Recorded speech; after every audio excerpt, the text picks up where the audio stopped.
बच्चों देखिए, अभी हम लोग सिंचाई के बारे में पढ़े थे। उस दिन पढ़े थे सिंचाई क्या होती है, उसकी परिभाषा क्या होती है, सिंचाई बारे में पढ़े थे। आज हम लोग पढ़ते हैं कि भूगर्भीय जल के स्रोत, ऐसो कहते हैं रिसोर्सेज ऑफ वाटर, यानी हमारे पानी कहाँ से प्राप्त होते हैं। पानी प्राप्त होने के दो माध्यम हैं। आप देखिए, एक होता है भूगर्भीय जल। भूगर्भीय जल वह जल होता है जो पृथ्वी के अंदर पाया जाता है, उसको हम भूगर्भीय जल कहते हैं।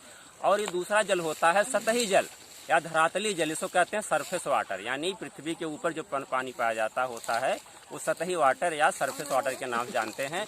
तो भूगर्भीय जल में मुख्य रूप से देखिए हमारे कौन से होते हैं, कुआं है और कुआं है, आपका ट्यूबवेल है, हैंड पंप है, ये सब हमारे हो गए भूगर्भीय जल। अगर कुआं देखा जाए तो अब पहले ज़माने में कुएं से सिंचाई हुआ करती थी। और कुआं दो प्रकार के होते थे, कच्चा कुआं और पक्का कुआं।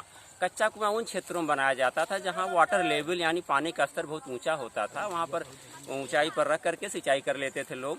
और दूसरा जो पक्का कुआं होता था काफ़ी गहराई पर होता था और वो काफ़ी टिकाऊ होता था, और जहाँ की मिट्टी बलुई होती थी वहाँ पर पक्के कुएं बनाए जाते थे। ये हमारे पुराने साधन है वाटर रिसोर्स के। उसके बाद देखिए धीरे धीरे सुधार हुआ तो ट्यूबवेल आ गया। ट्यूबवेल से क्या हुआ कि हम बोर करते हैं 60-70 मीटर की गहराई पर। बोर करने के बाद उसको हम मोटर से या तो पंपिंग सेट से उसकी खिंचाई करते हैं, पानी की और सिंचाई करते हैं। और इसके अलावा देखिए एक साधन हमारा हैंड पंप का भी है। हैंड पंप से क्या करते हैं, हम छोटे क्षेत्रों में अगर सब्जी बोते हैं या कोई छोटा सा क्षेत्रफल में खेती कर रहे हैं तो वहाँ पर हैंड पंप से भी सिंचाई कर लेते हैं। तो हमारी हो गई भूगर्भीय जल। अगर हम दूसरा देखें धरातली जल में, धरातली जल देखिए मैं खड़ा हूँ यहाँ आपके सामने, ये देखिए बहुत विशाल तालाब दिखाई दे रहा है। ये तो भूगर्भ जो है सतही जल में सबसे बड़ा क्या है, तालाब, या इसको इंग्लिश में क्या कहते हैं, पॉन्ड। पॉन्ड मीन्स तालाब होता है। तो तालाब ये हमारा है। तालाब भी क्या है, सिंचाई का एक संसाधन है। दूसरा क्या हो गया, नहर हो गई, जो कि हमारे देखिए धरातल में पाया जाता है, नहर पर भी पानी आता है। उसके अलावा नदियाँ हैं। उसके अलावा और एक चीज़ देखते होंगे बहुत इंपॉर्टेंट, जो हर जगह नहीं, बांध होता है। बांध जानते हैं कहाँ बनाया जाता है, नदियों पर बांध बनाकर हम क्या करते हैं, वहाँ बिजली का उत्पादन भी करते हैं और उससे नहर निकाल कर सिंचाई भी करते हैं। तो तालाब देखिए, सामान्य रूप से तालाब क्या होता है, जो आसपास का पानी होता है, यहाँ का लेवल नीचे होता है तो पानी आकर इकट्ठा हो जाता है। इस तालाब से हम लोग बेड़ी से, ढकली से जो है या पेंच से लगा करके इसके पानी से हम लोग सिंचाई करते हैं, तो हमारा तालाब हो गया। अगर दूसरा देखें तो हम लोग नहरें होती हैं। नहर जानते हैं हम लोग कैनाल के नाम से भी जानते हैं। तो नहरें मुख्य रूप से क्या करती हैं, ज़्यादातर हमारे भारत में नहरों से सिंचाई हो रही है।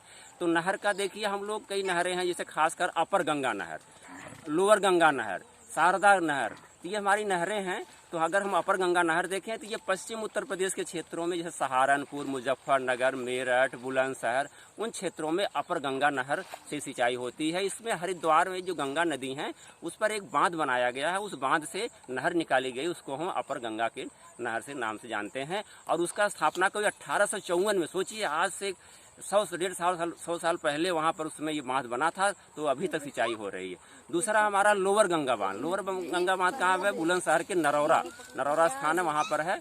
तो वहाँ पर एक नहर निकाली गई, वहाँ से फर्रुखाबाद, एटा, इटावा, कानपुर, इन क्षेत्रों में इससे हम लोग सिंचाई करते हैं। तीसरी आप देखा शारदा सहायक। शारदा सहायक देखा जाए तो हमारे मध्य उत्तर प्रदेश के क्षेत्रों में ज़्यादातर सिंचाई शारदा सहायक खंड से की जाती है। ये कहाँ से निकली है, आप नेपाल के बॉर्डर में एक वनवसा, वहाँ पर महाकाली नदी है, उस महाकाली नदी पर वनवसा बैराज बनाया गया, बांध बनाया गया, वहाँ से शारदा नहर निकाली गई है, जो कि पूरे मध्य उत्तर प्रदेश और पूर्वी उत्तर प्रदेश के क्षेत्रों में शारदा खंड सहायक जो नहर है उससे सिंचाई होती है। और तीसरी हमारी है देखिए महानारायणी गंडक नहर। ये कहाँ से निकलती है, गोरखपुर देवरिया क्षेत्रों में है। तो ये गोरखपुर से निकलती है, गंडक नदी है, वहाँ से ये नहर निकाली गई है। तो ये पूर्वी क्षेत्रों में गंडक से किया जाता है। उसके अलावा देखिए बांध हम लोग बनाते हैं, कुछ खास बांध हम बता रहे हैं आपको। जैसे देखिए सोनभद्र में आपका है रिहंद बांध। रिहंद बांध कहाँ बना, एक रिहंद नदी है मिर्जापुर में, उस नदी पर हम लोग बांध बना करके पानी से नहर निकालते हैं और सिंचाई करते हैं, वहाँ विद्युत भी बनती है। उसके अलावा एक चंद्रप्रभा बांध है। चंद्रप्रभा बांध बनारस में है, चंद्रप्रभा नदी है, नदी के ऊपर बांध बनाया गया, वहाँ से नहर से सिंचाई की जाती है। इसके अतिरिक्त माता टीला बांध, ये बहुत इंपॉर्टेंट परीक्षाओं में भी आता है। माता टीला बांध कहाँ है, ये झांसी में है। झांसी और ललितपुर क्षेत्र में पाए जाते हैं। तो ये वहाँ झांसी में माता टीला बांध बनाया गया है। वो किस नदी बना है, बेतवा नदी, वहाँ पर बांध बना करके उस क्षेत्रों में बांदा, हमीरपुर, जालौन, झांसी, ये सब क्षेत्रों में बेतवा से या इससे जो होता है हम लोग सिंचाई करते हैं। इसके अलावा देखिए हमारी क्या है, नदियाँ हैं। नदियों से भी हम कहीं जहाँ पर वाटर लेवल थोड़ा ऊपर होता है तो वहाँ से हम लोग सिंचाई कर लेते हैं, तो नहरों से सिंचाई। कहीं देखिए झरने होते हैं, झरने या झील होती है तो वहाँ से भी कुछ क्षेत्रों में सिंचाई के लिए जाती है। झील होती पहाड़ी क्षेत्रों में कहीं कहीं होती तो वहाँ भी हम लोग झील से भी थोड़े से एरिया में सिंचाई कर लेते हैं। तो आज हम लोग पढ़े हैं जल संसाधन के बारे में। जल संसाधन हमारा क्या है, एक सरफेस वाटर या धरातली जल, दूसरा अंडरग्राउंड वाटर। इसके बारे में हम लोग अध्ययन कर लिए।